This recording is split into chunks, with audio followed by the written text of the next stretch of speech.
Good evening, everyone. This is Phil Dixon coming to you with another live edition of This Day in African American Baseball History. And this is the November 14, 2025 edition of our commentary. So, if you guys have been following me, I've been trying to enlighten you, bring out history that you typically don't hear, information that you aren't familiar with. And if you go online, this is not information you're going to find on the average day. You have to really dig for it. And some of this information you'll never find, but you'll find it right here because I'm sharing it with you. And so this is genuine baseball history. Now, this is not something, guys, that I'm going to give you some eloquent language and no substance. I'm going to give you some history, and I'm going to show you what makes me proud to follow Black baseball history. So tonight we might do a marathon session. It just kind of if my throat holds out, we'll just see what happens. Okay. So I do want to do my November 14th edition. And so let's jump right into that. Now, if you've never joined me before, what I always do is give a historical fact that occurred on this day, and it includes somebody who played baseball. But they might not be playing baseball. They could be playing other sports too, but they somewhere had to play baseball. And these are going to be African American baseball history facts or something dealing with African Americans, okay? And also, what else do I want to add to that? Okay, then I give my commentary. I give my commentary that comes from 45 years of being a part of this history. And guys, I don't know of anyone that's alive that's been presenting history as long as I have. Now, there's some people who are older, but they got started later. So I have been true to this cause. And hey, if you like what I'm doing, I always say, people, go ahead and hit a subscribe. Come on back, and we'll keep this going. We'll keep it going for as long as you want it. How about that?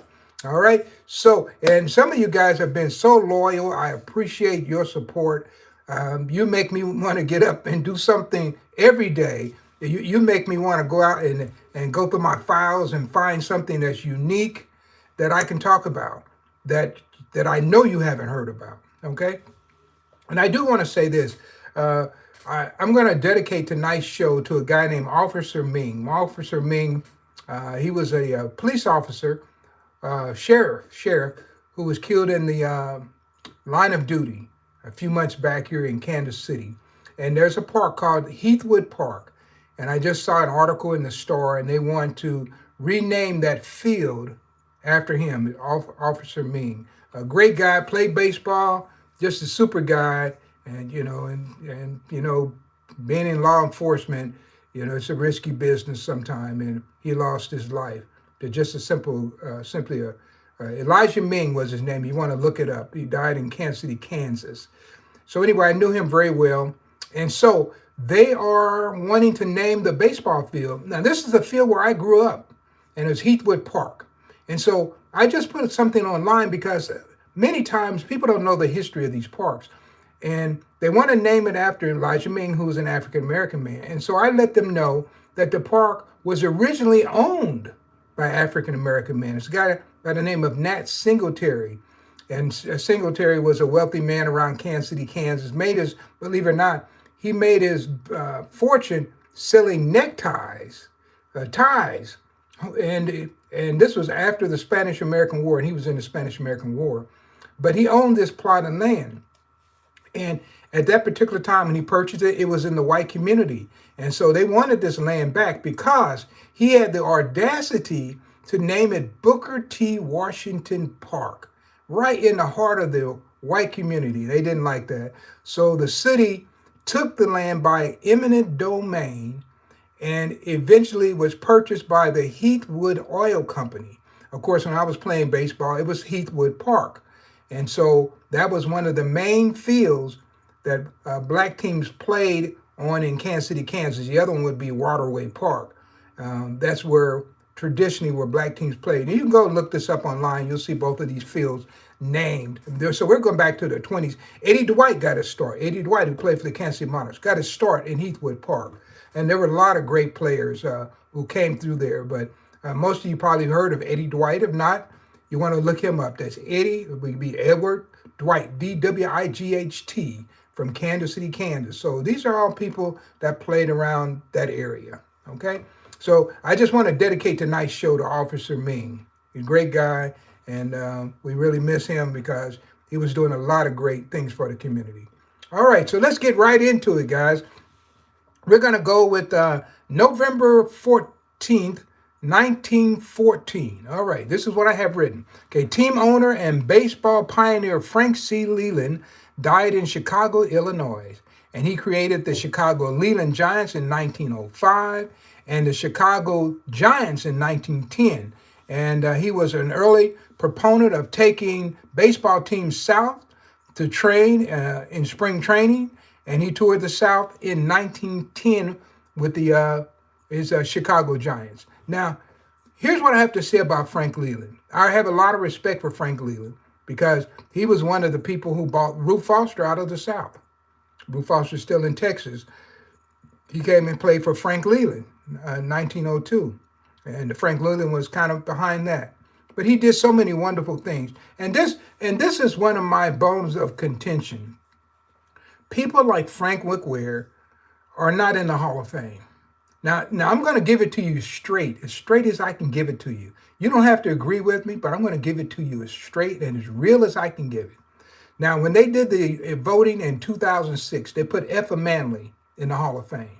And I was in disagreement with that. Now, I wasn't one of the voting members. Actually, I wasn't even there. I was doing color commentary for a TV show that was on cable in Kansas City. And they were expecting to get Buck O'Neill in. So they had me there at the station so I could do some commentary related to Buck O'Neill. Of course, Buck O'Neill didn't get in.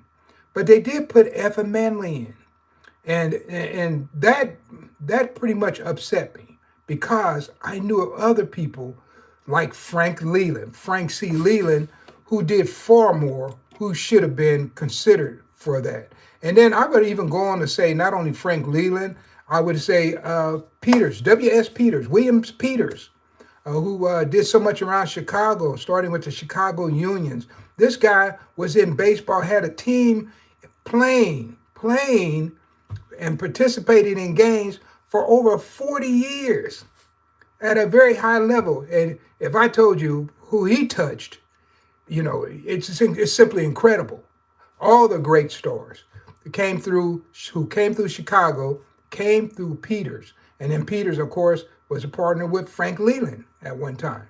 So they're actively involved. Also, I can make a good argument for Gus Greenlee and the 4-team doubleheaders and the East-West game, and then what he did to make the Pittsburgh Crawfords a powerhouse team, and then even came back in the 1940s with the United States League that was involved with Branch Rickey.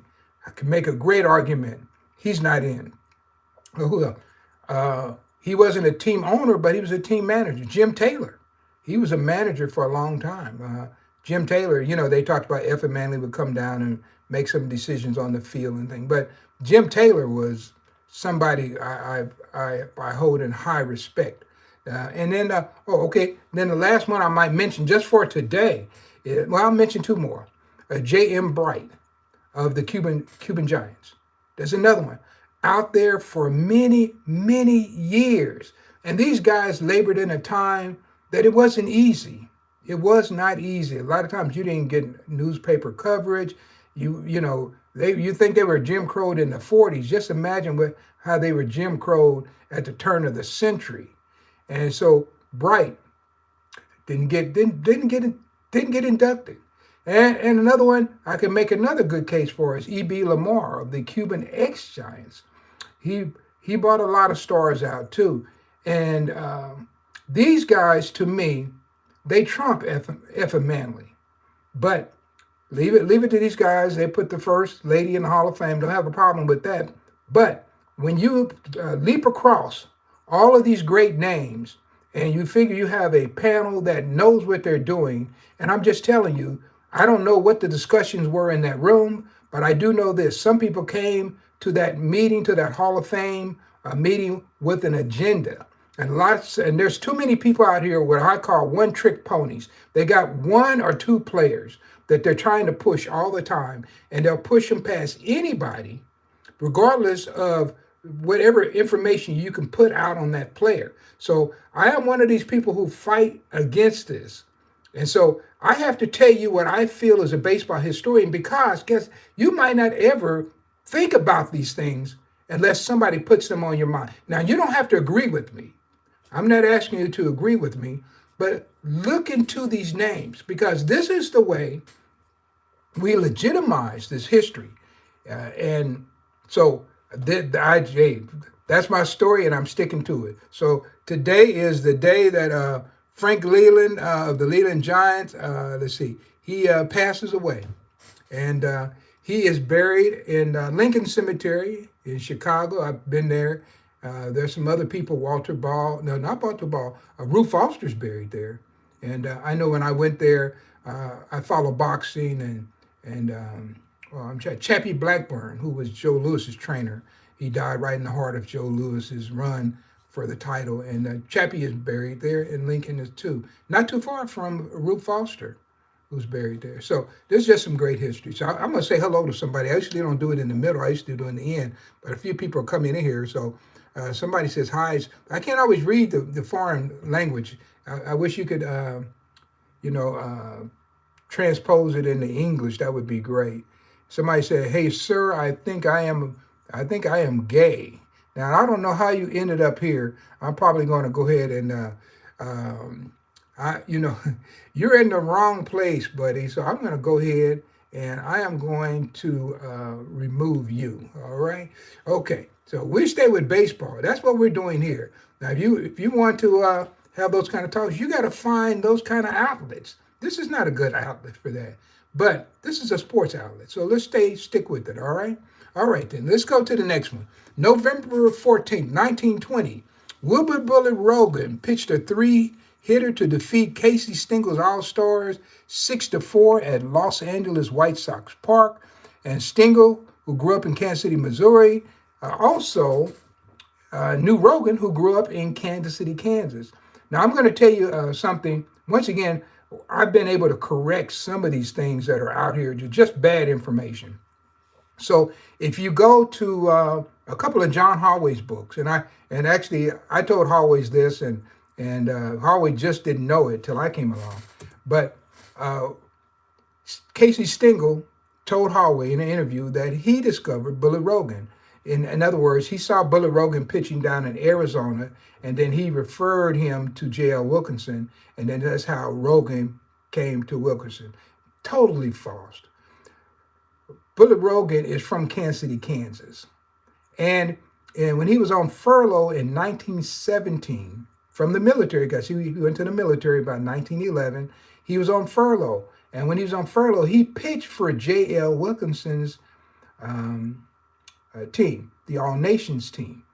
So he actually played before 1920. So Casey Stengel sees him in 1919, and he thinks that he's the one that made Wilkinson aware of Rogan. And it was just totally false. And so I was able to correct that. And so Hallway, he appreciated me. And I documented it. It's easily documented. So I was able to correct that. Now, you will still go out online, and you can go in and put in some sources. People will take bad information. They'll just give it a life of its own. And you'll still see that Casey Stengel was the one who discovered Bullet Rogan and passed him on to Wilkinson. Okay, it's just bad information. Now also, Robert Peterson, in his book, Only the Ball Was White, he mentioned that Bullet Rogan had started his career with the Pullman coats. Well, I happen to know a guy that was there, Fred Langford, and Fred told me that it was the Palace coats, and that was Fred Palace's team. And I changed that narrative too. But you will still see some things that say the Pullman coats. And so, guys, sometimes bad information gets a life of its own. But people like myself, we work hard to change the information, to correct the information, to correct the history. So we're working hard at that. So that is one. So Wilbur Bullet Rogan, man, this guy, to me, is the greatest all-around baseball player that ever lived. I have a book on him called Wilbur Bullet Rogan and the Kansas City Monarchs. And since Shiny Otani is doing real well, the book continues to sell because most people, when they want to think about somebody who compares to what Otani's doing now, they go to Babe Ruth. But you're going to the wrong place. You need to go to Bullet Rogan. And for that matter, you can go to Martin Diego as well. But you don't want to go to Babe Ruth and then call that the end of the day. That's not how you do baseball history, guys. And I'm here just telling you. And if you go read some of my books, you go read one of my books. You don't have to take my word for it. I have this stuff in writing. So I've got 8 or 9 books out there. So some really good stuff, and I talk about it. I'm going to say hello to someone else, too, because I know some people can't always stay. And someone says, this is somebody says, I love Mr. Dixon. Somebody named Vincenzo. I don't know how. His last name is Plescia. Some of these names you guys need to break down in phonics so I can read them, right? So anyway, and then somebody says, DT, I don't remember you before. And somebody said, I saw you walking all the time. I don't know who DT is. I don't even know where you're from. But hey, I get out and I went out walking today. And I have to walk because I play trumpet and I have to keep your midsection. That's where your power comes from. So you gotta always keep in condition. All right, let's keep it going. All right, November 14, 1922, efforts to organize a Texas League at the Excelsior Mutual Benefit Association office in Dallas failed when some members failed to appear. L.B. Blanton, L.B. Kinchin Jr., A. Jackson, Duke Carrington, A.S. Wells showed and represented teams from Dallas, Mexi, Fort Worth, Houston, and Wichita Falls. Now, this is interesting because they were trying in 1920 to organize a league of these many Texas towns. It didn't actually happen until 1930. And a guy who was living in Kansas City, originally out of Ohio, and he went down there. Quincy Gilmore is his name. And Quincy Gilmore used to be the assistant. He was the traveling secretary for the Kansas City Monarchs. And he went down and he set up offices in, I want to say it was Dallas. It could have been, I think it was Dallas. And he started the Texas, Oklahoma, Louisiana League. That included most of these cities that they were trying to organize way back in 1920. It took them 10 years. And that league operated for maybe a couple of years and then it went belly up. But they got a lot of good players from the Negro National League. And also, they brought players to the Negro National League when they folded. Players like Popsicle Harris, who else? Charlie Beverly came from there. Marlon Carter. I was able to talk to Marlon. He gave me some great stories about playing in the Texas, Oklahoma, Louisiana League. He told me how when he came to the team, this kind of funny story. He told me he came to the team and he went to the park to play and he came back. Somebody had broken the room and stolen all his clothes. So he didn't have any clothes except the clothes he had at the ball field. And but hey, it was tough. It was tough because some of these places they had to stay weren't the best, right? So, but I did also interview Gilmore's wife. Her name was Alberta Gilmore Penn.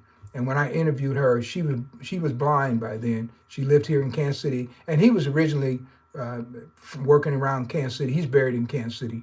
And so I was able to interview her. And because she was a secretary of the Texas, Oklahoma, Louisiana League, she gave me all kind of information, salaries of players. And she was just going by memory. These people were so helpful to me. It's incredible. And I am where I am today because of those people. Not because I'm any genius or anything, guys, but I listened to my ancestors. And they taught me a lot. And I'm trying to teach you some of these things. And instead of me dying with this information, I wanted to live. All right. Alberta Gilmore Penn. I bet you never heard of her. You look her up, you won't find her. All right. Okay, let's keep it going. How about November 14th? We're going to jump up to 1925. We're going to go to 1925. Rube Curry mopped up the win with 3 innings of relief as the Philadelphia Royal Giants downed Joe Peroni's All-Stars in an 8-5 final. Curry struck out a pair of batters in his 3 innings. Big Biz Mackey and Crush Holloway both picked up a trio of hits. So they had 6 hits between those two guys.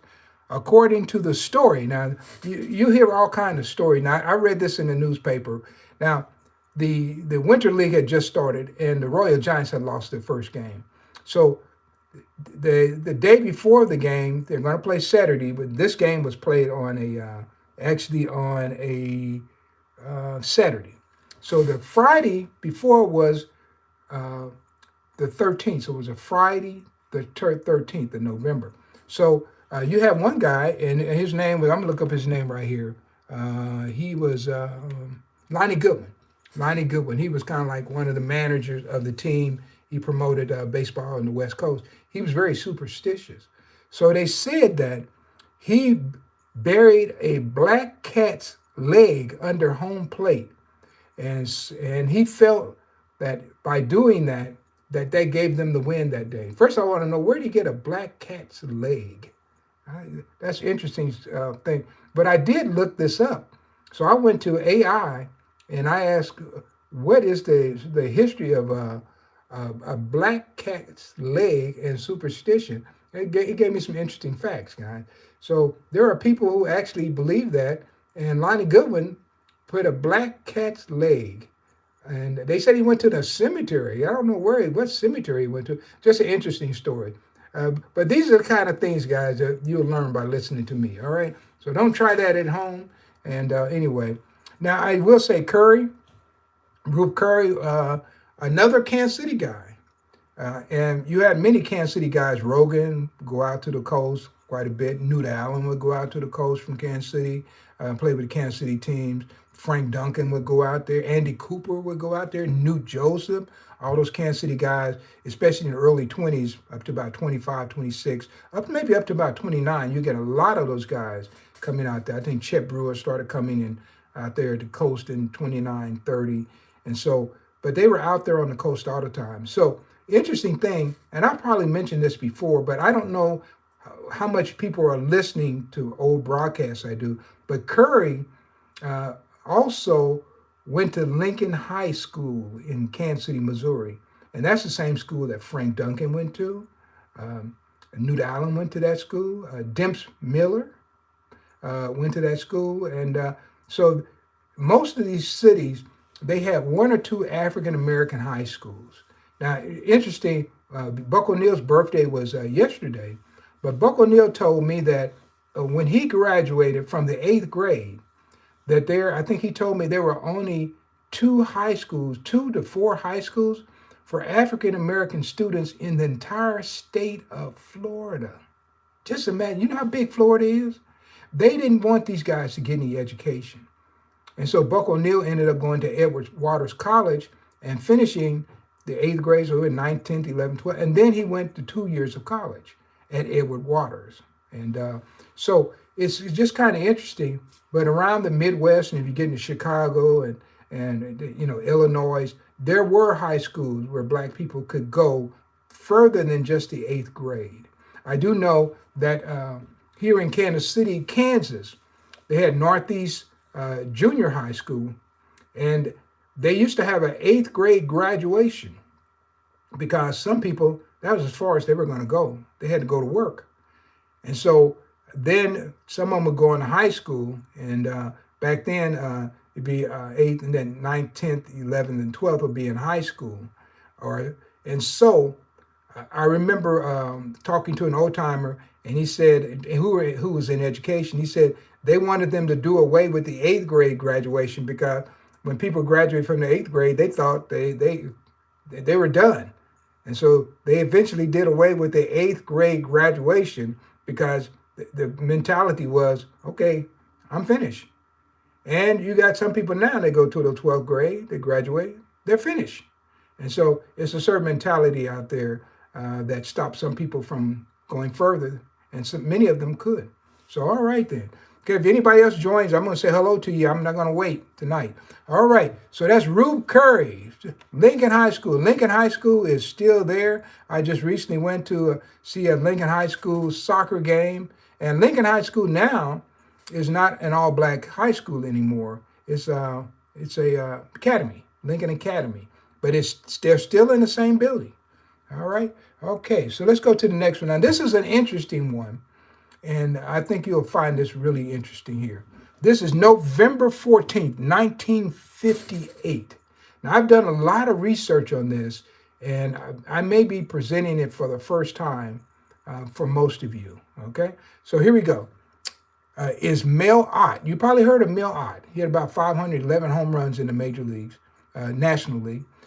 He drove away from a restaurant at the Mississippi Gulf Coast resort town of Bay St. Louis.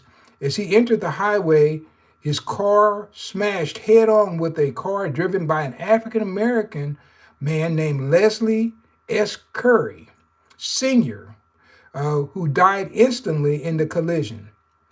Some later articles say that Curry had been drinking, which are improperly reported. Now, what's interesting is Curry's wife tried to sue Mel Ott's estate because she said Mel Ott was drinking and pulled into the highway. Her husband was coming from work, and they said Mel Ott was the one drinking. And so later on, the grand jury dropped her case. But yeah, he actually hit an African-American man and killed him. And a few days later, Mel Ott also passed away. So this is an interesting story. And I have read other stories along the way where I know of a story, and I'll talk about it later on, where it was a white baseball player who got tired of black fans taunting him. So he picked up a baseball, threw it in stands, and hit a black man in the head. And the guy ended up dying a couple days later.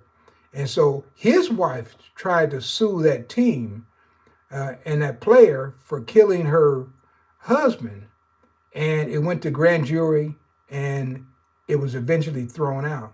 It was hard to get a prosecution if you're an African-American person and you're bringing it against a white person. Very difficult. And so, but this is history, guys. And so I like seeing all these stories because it helps me to understand what the ball players had to go through who were living in that period. Very interesting history. So how many of you know about Mel Ott? Yeah, there's only one person that is about the Bullet Rogan. Mel Ott was like 5'7.5", the Bullet Rogan, somewhere in that 5'7.5", and so was Rogan. Rogan about 5'7.5". I can't remember who was the tallest, but they're running neck and neck. And both of these guys were power hitters. But Rogan was also pitching and doing other things as well. All right, so here we go. Let's go to another one. I'm almost finished now. Okay, we're going to go to November 14th, 1958. All right. No. Let's go to different. Let's go to November 14th, 1969. Okay. Curtis Benjamin Roberts, the first African-American to wear a Pittsburgh Pirates uniform, died in Oakland, California in a traffic accident while changing his tire. His wife, Christine, a Kansas City native, met Curt while he played for the Kansas City Monarchs. Now, I happen to have talked to and interviewed Christine on many occasions.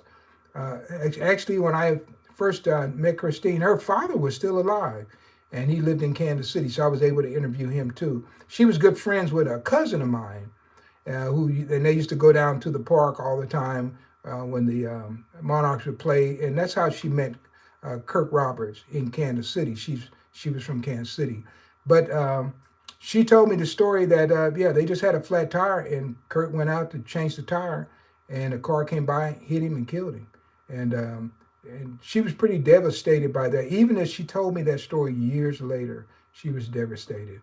But of course, she's passed on now. But it was my honor to hear her story and to meet this great lady and to learn about her husband.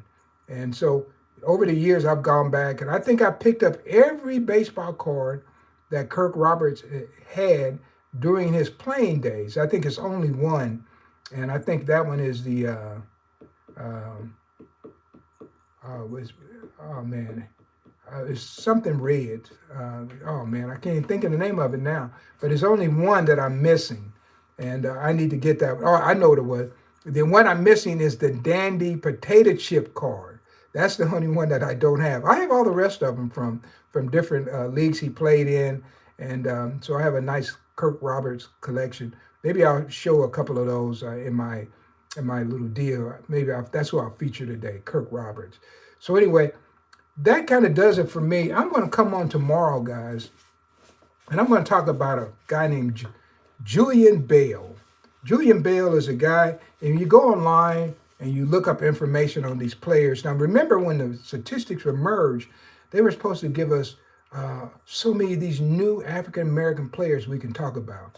But guys, people are still talking about the same people. Or they'll drop a name. They say, oh, so-and-so died today, but they don't give you anything. Well, I'm going to tell you about Julian Bell. And Julian Bell was somebody I interviewed. And Julian died, when he died? He died in 1991. So I interviewed Julian back in the 80s when I was doing, actually when I was preparing my book, The Negro Baseball Leagues of Photographic History. And wonderful guy. And I'm going to read his bio when I come back. And who knows, I may come back on tonight and read his bio and just do a special feature on him. He deserves it. So anyway, guys, I'm about 10 minutes past where I go, and I'm trying to get out of here. But there's so much history that I could talk about. And I do want to thank everybody who's joined me tonight. And let me see if I see anybody in here. I see somebody named Phoenix_Slay2. Thanks and hello.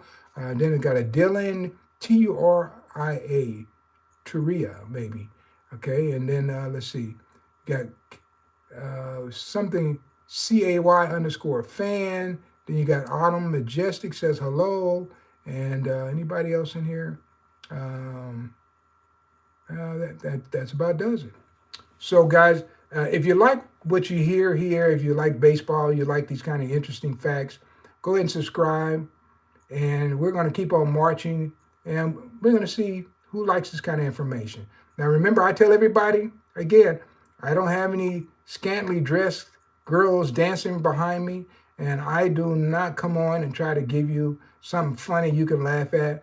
But if you like good, solid sports, baseball information, things that have to do with baseball, and want to learn why this game is our national game, this is the place you need to be. This is the place you can come, and you can even bring your kids. How about that? You can listen to this broadcast with your young boys who play baseball. They might find it interesting too, because I was one of them at one time, and I wanted to know more about baseball. So I read the backs of baseball cards. I read the books. I read magazines. I read everything I could get my hands on. But there were still not some of the things there that I needed. And so I was able to, over 45 years, bring out more information. I'm still bringing it out. So thank you guys for joining me. Man, we're at 33 minutes today. That's long for me. I'm used to 20 minutes and out of here. So thank you for joining. If you stay with me 1 minute, if you stay with me 10 minutes, 5 minutes, man, I love you guys. So thank you, and God bless everybody, and I'll see you again soon. All right? This is Phil Dixon signing out for now with my November 14, 2025 edition of This Day in Black Baseball History.